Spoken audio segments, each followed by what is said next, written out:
Doctor Baba Saheb Ambedkar open university.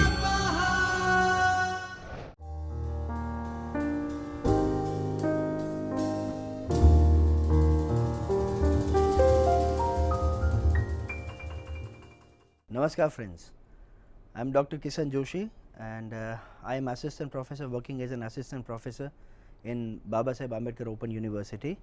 The kind of topic that we are going to deal with today is a short story by Marquez. The full name of the author is Gabriel Garcia Marquez. He is a Latin American author. So the title, A Very Old Man with Enormous Wings, was written, the short story with this title was written in 1968 with a subtitle, A Tale for Children. And this story was a part of short story collection under the title Leaf Storm and Other Stories.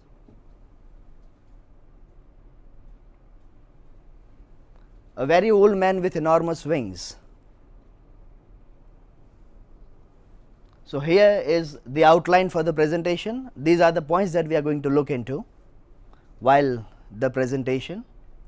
First we will start with introduction of the author, then genre, the short story belongs to, characters of the short story, a brief summary about the story, some important aspects in the story that we have analyzed as part of a reading and analysis of the story, and last some of the questions for the discussions. So if I talk about the author, Gabriel Garcia Marquez, he was born in 1927 in Colombia state, and the place where he was born was a name of a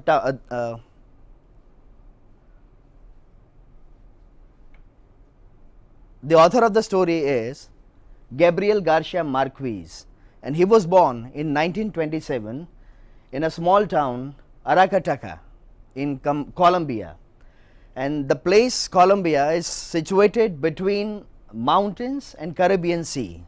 So that is the place where he was born. He grew with his grandparents from maternal side. He went to Jesuit college to pursue law, and then because of his passion of moving around, roaming the world, because of his passion for journalism, he dropped his law studies and then he joined, he started working as a journalist. Then for some consignment he went to Rome in 1954, and since then he moved around the whole world and stayed in different places like Paris, New York, Barcelona and Mexico. Mexico is the last place where he even died. So besides his wonderful fictional works, he has also written some of the screenplays. Along with that, he has continued to work as a journalist. So he was a better journalist, better writer, better screenplay, playwright, and number of things he used to do. And for his masterpiece under the title 100 Years of Solitude, written in 1967, he won Nobel Prize in the year 1982. So this was the year when he was given Nobel Prize in Literature for writing a beautiful masterpiece, a novel. He is one of the best Latin American writers, and he is the fourth Latin American writer who received Nobel Prize. And ultimately, as I said, he died in Mexico in the year 2014.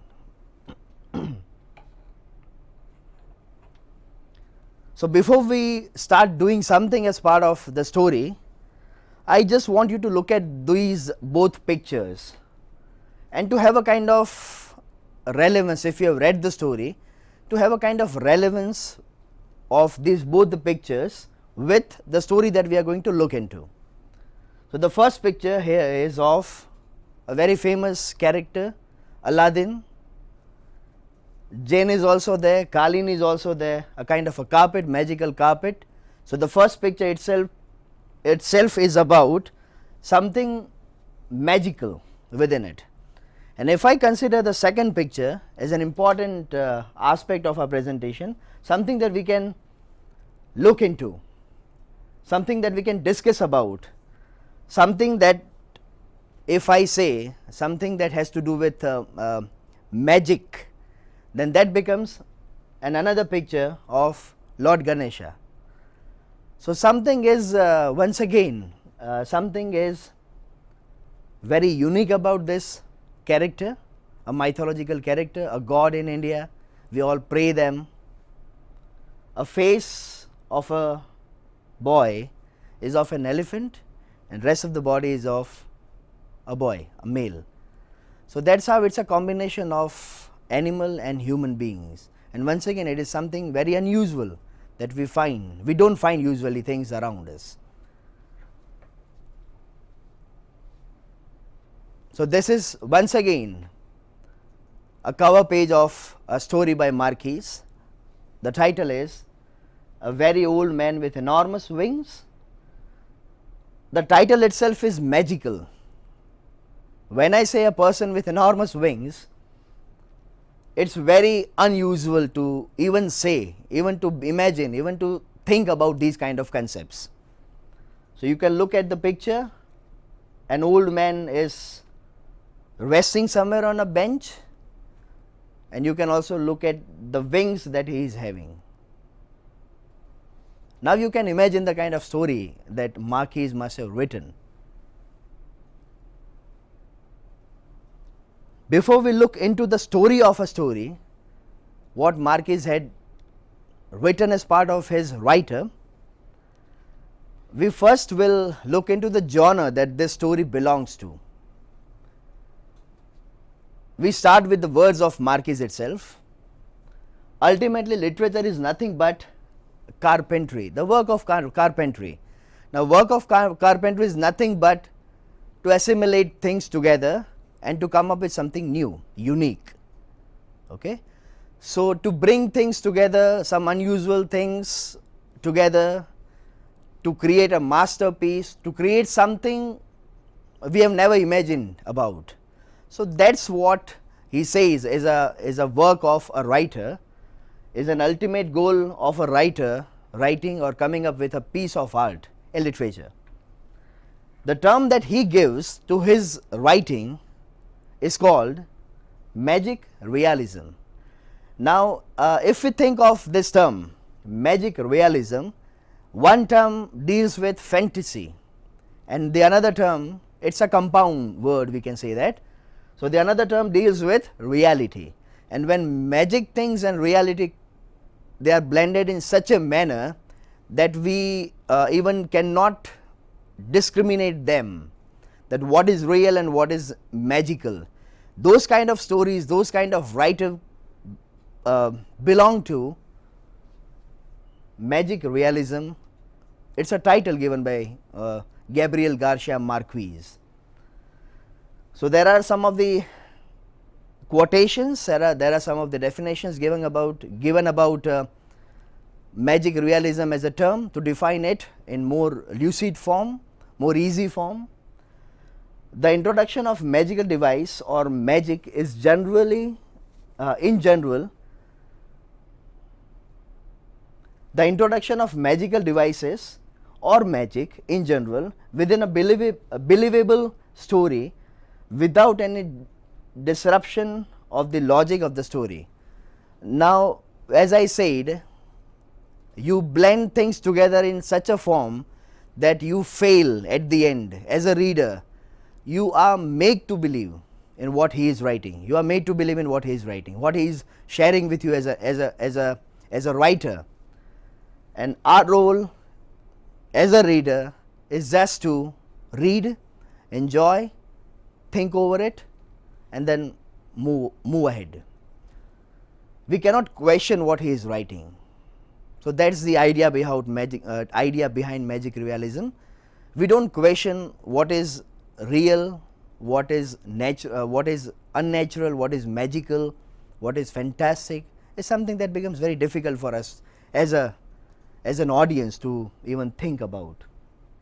The another quote that said about magic realism is literary style that combines realistic everyday details with the element of fantasy, blurring the reader's usual distinction between reality and magic. Once again, it is talking about the same thing.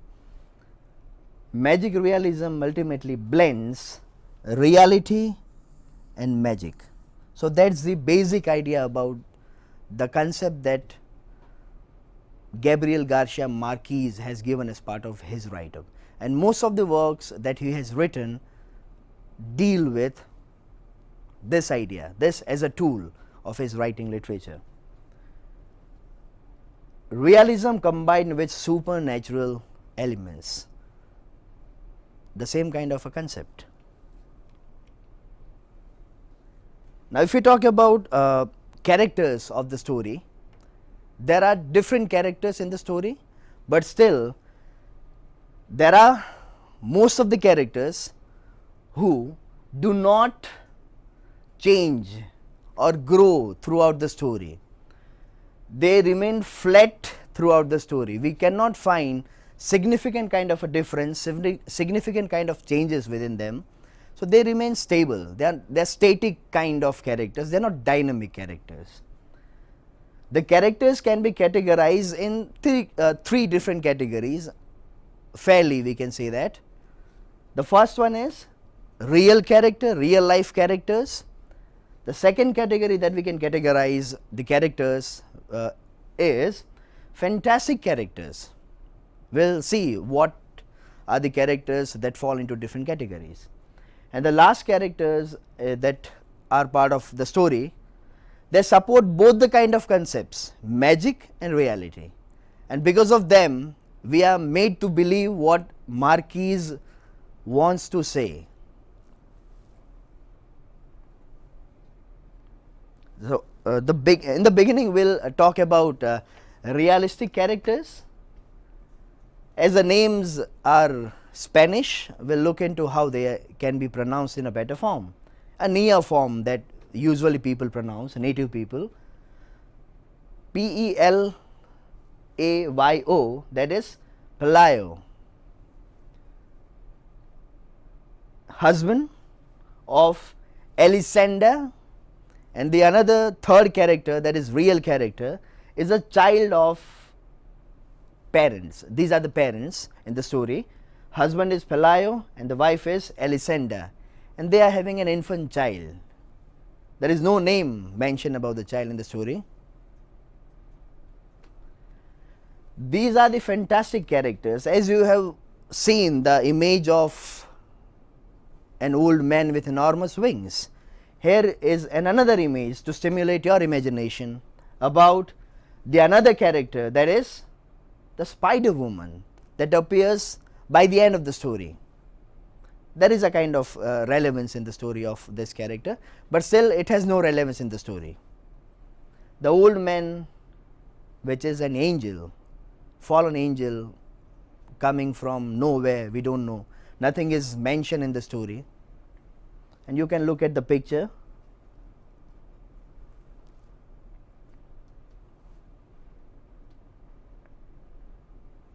As I said, there are certain characters that support reality and magical elements in the story.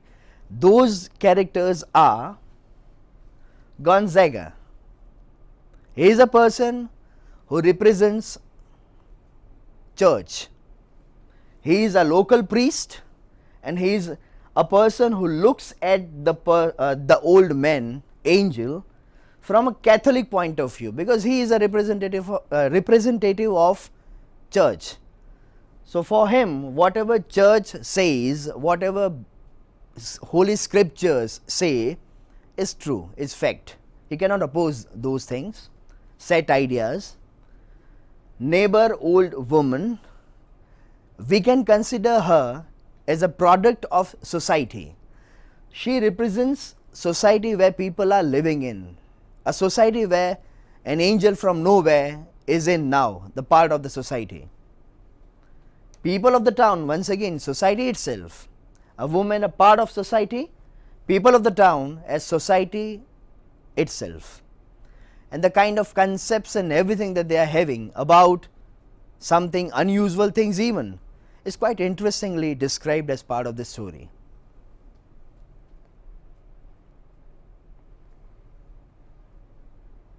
Summary of the story. As I said, the title of the story itself is very interesting. The title is A Very Old Man with Enormous Wings.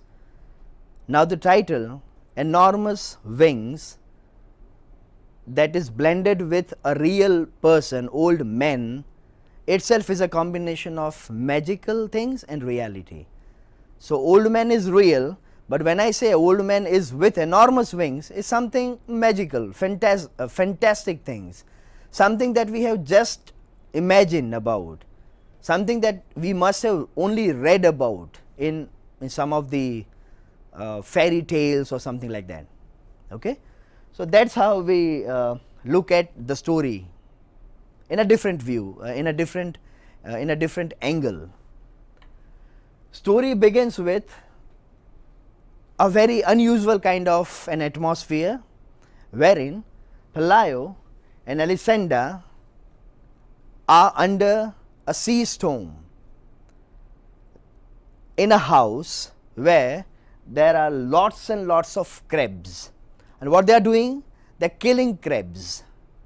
Once again, the task of killing crabs is very inhuman. In a way, they are described in a violent form. To killing crabs, to kill itself is a sign of violence, nothing else. So that's how the story begins. They are very much in the world they are living in, and interestingly, not interestingly, but the child that they are having, an infant child, is very much sick, is having temperature, is having fever, and which is very difficult for them to understand why this is happening to it. So that's something that is very realistically author has explained. Begin the story with, suddenly from nowhere Pelayo observes an angel at the backyard of his house, lying there in mud, his head down in the mud, very much in poor condition, pitiful condition, and both the characters, Pelayo and Elisenda, they are quite baffled with the kind of scene that they have seen. Now what author says, what critic says is, it's a call from heaven for the couple. Always to have an angel in your life, to see even an angel, is a call, is a bliss that we receive from heaven. Okay? So a call from heaven for the couple, and unfortunately they don't understand the call, they don't receive the call, and they treat the angel, who is a messenger from God, who might be the messenger from God, in a very poor way. So they fail to understand the call from angel, the call from God, and they treat him very badly, so badly that they didn't even give them an angel, him, to eat anything, a shelter to live in.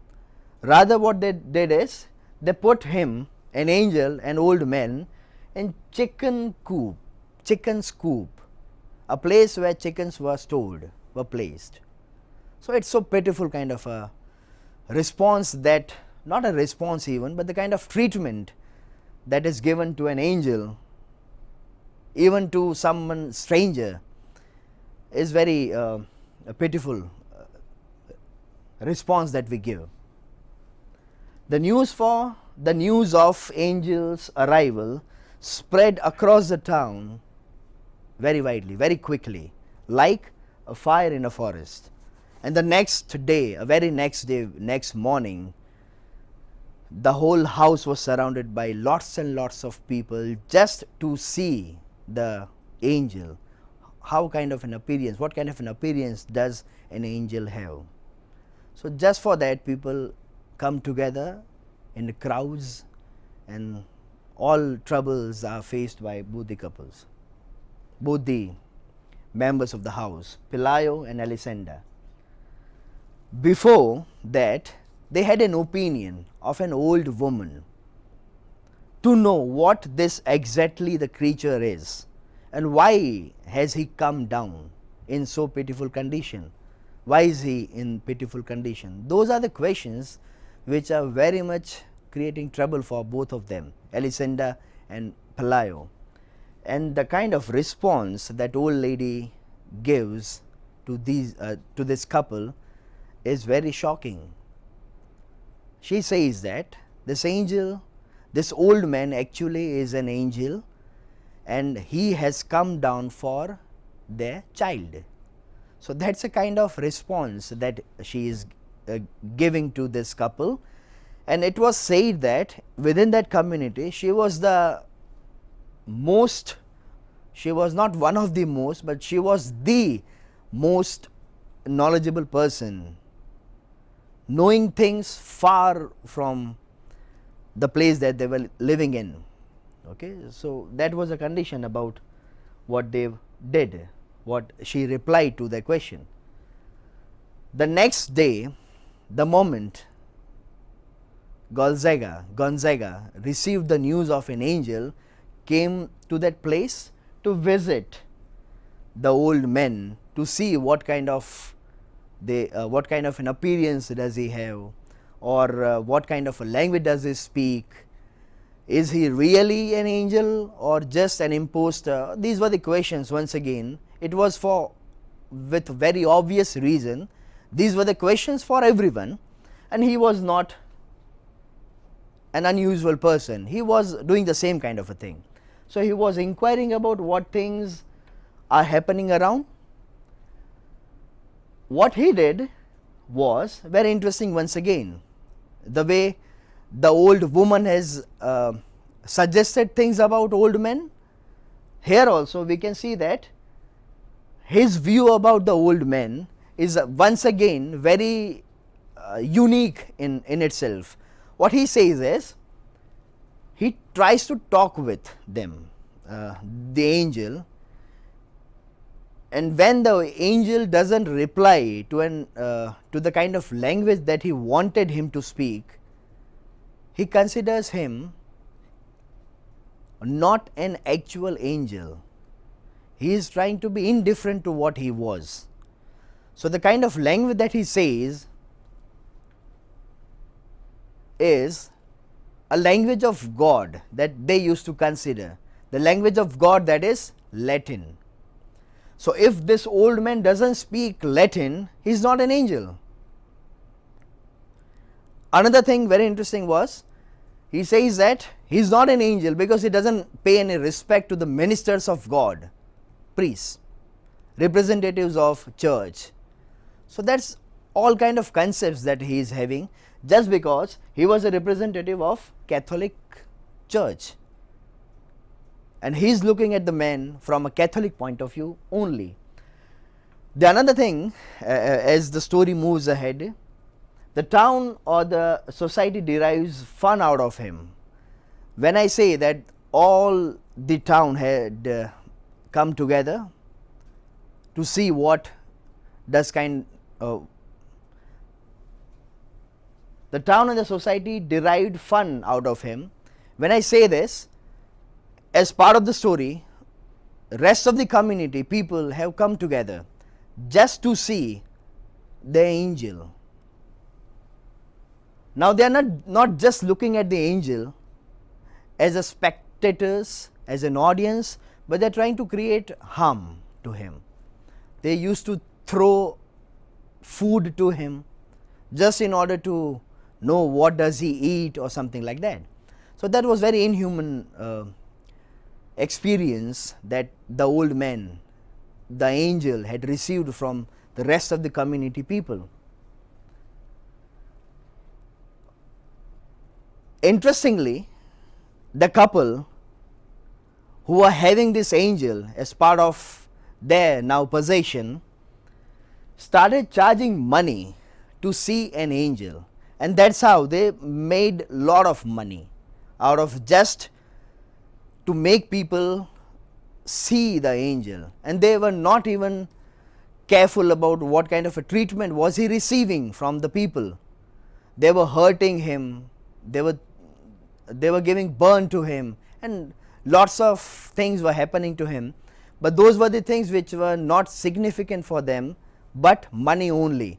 So the kind of money that they charged was 5 cents for a per visit for every visitor, and they made a lot of money.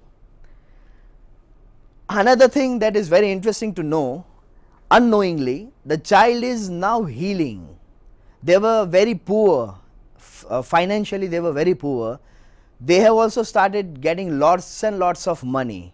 So financially they are growing, their child is healing, growing now, and they are very much indifferent to what kind of magical things are happening just because of the presence of an angel. And finally people's attention was towards Spider Woman. Now this character has no significance in the story, we can say that, though it's a part of the story, just because to show that human interest span is very short. We are the people who always love change. We are the people who always love carnival things. It's very unusual kind of a thing that Marquis has presented indirectly in his story. And ultimately, though the couple had earned a lot and lots of, at the end of the story, once again, when the couple earn a large amount of money, the child has grown well. She is still indifferent to what has happened to them. They are now in a better position financially and everything, but still she is feeling relaxed when the old man leaves the house and fly away. So that's how the story ends in what Marquis has suggested, the kind of an end that story is having. Now some of the important aspects of the stories is, the first thing that I would like to talk about is the narrative of the story. It is like there are different narrative styles, but this story is written in an objective and omniscient narrative way. The narrator knows everything in a way. It's an objective form. There is nothing subjectivity in the story. So that's one thing that is very interesting to know about the story. Another thing is the mood of the story. Since from the beginning to end, it is very gloomy and dark kind of an atmosphere that we can observe while reading the story. The setting of the story, if I say it's as the author himself is Latin American author, the setting itself is of in Latin America.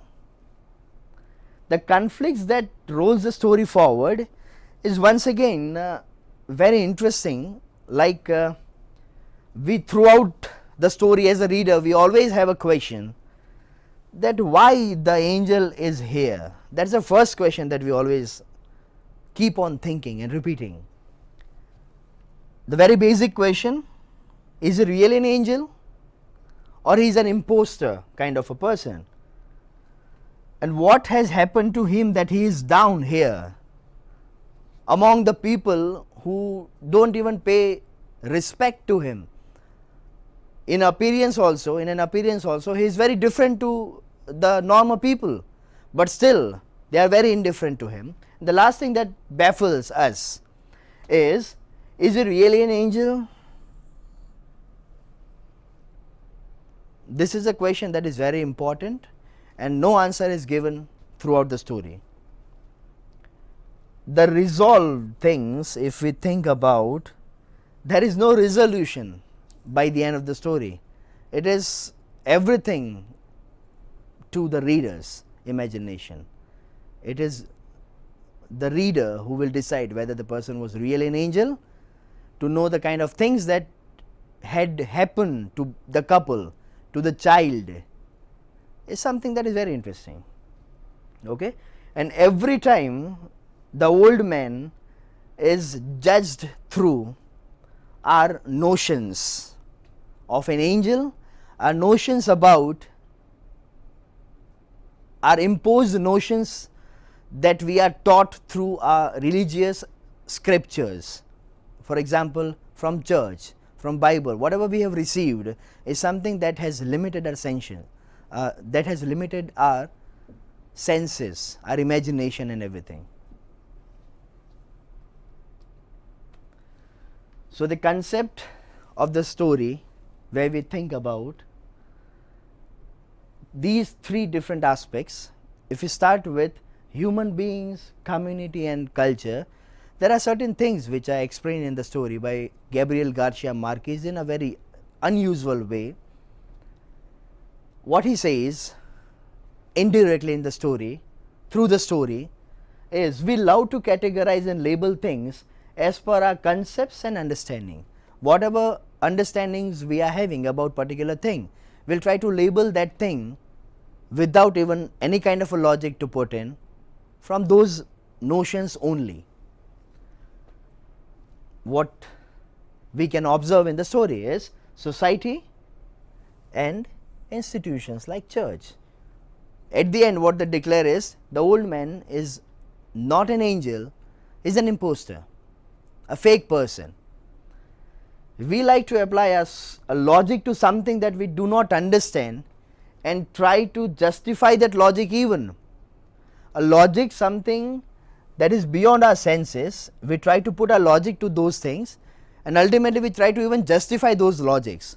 So that is something that is very illogical even, and this is what Marquez has presented as part of his story.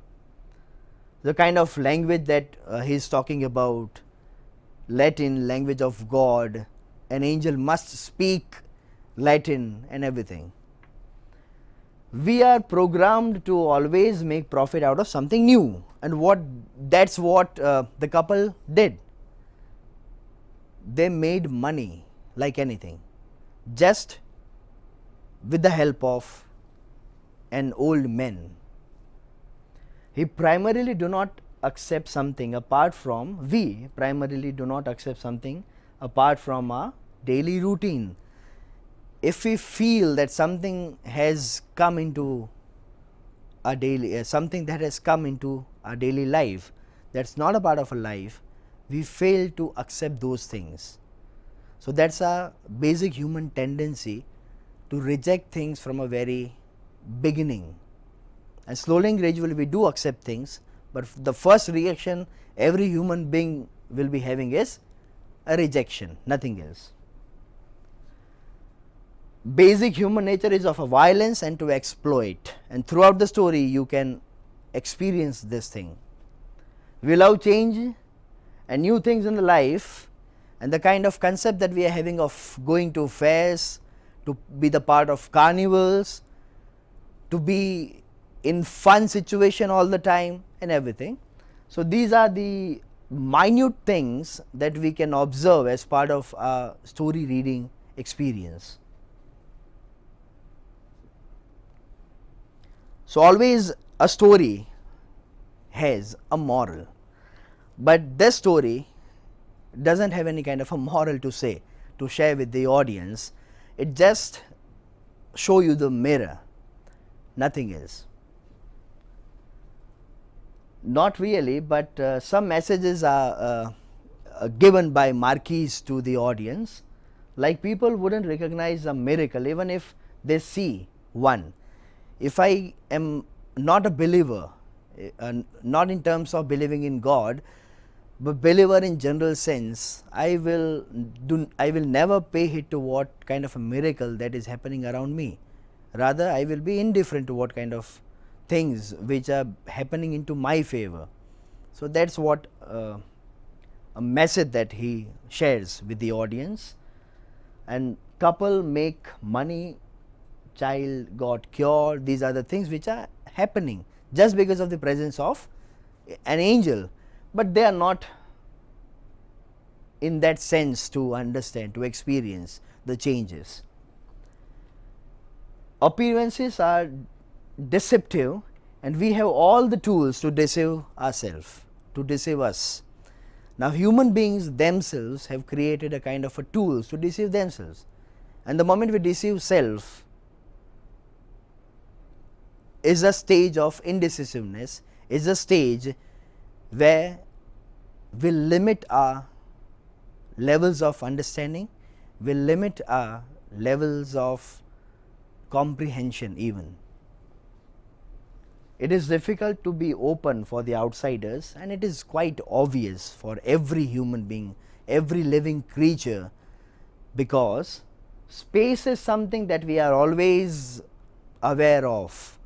Okay? So, the moment we are surrounded by outsiders, we feel a sense of insecurity, and that is what exactly people of the town are feeling and an old man is feeling. So, once again that is an analogy that we can find in the story.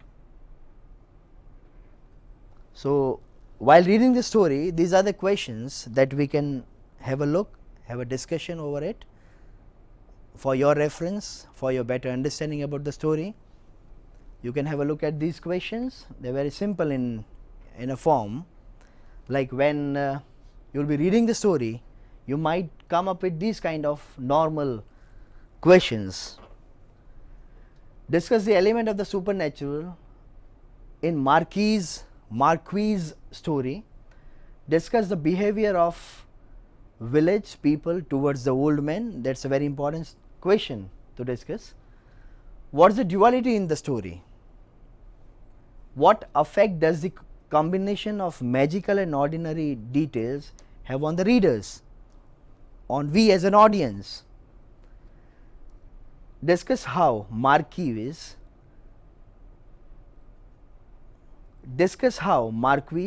achieves a constant level of uncertainty in his story.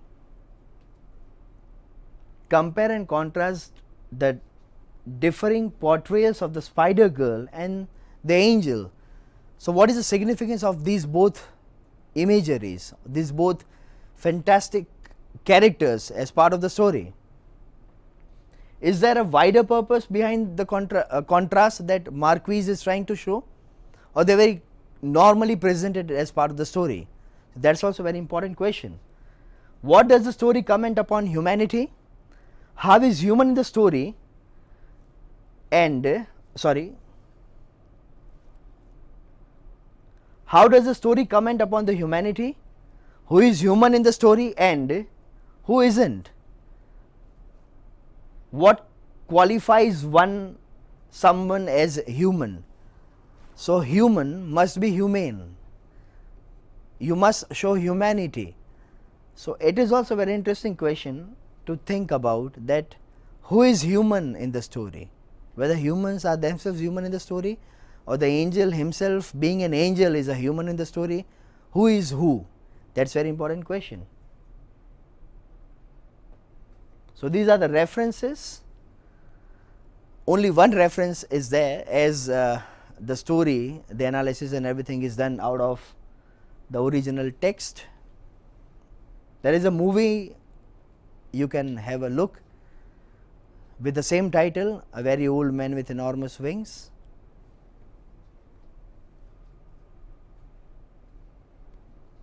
Thank you.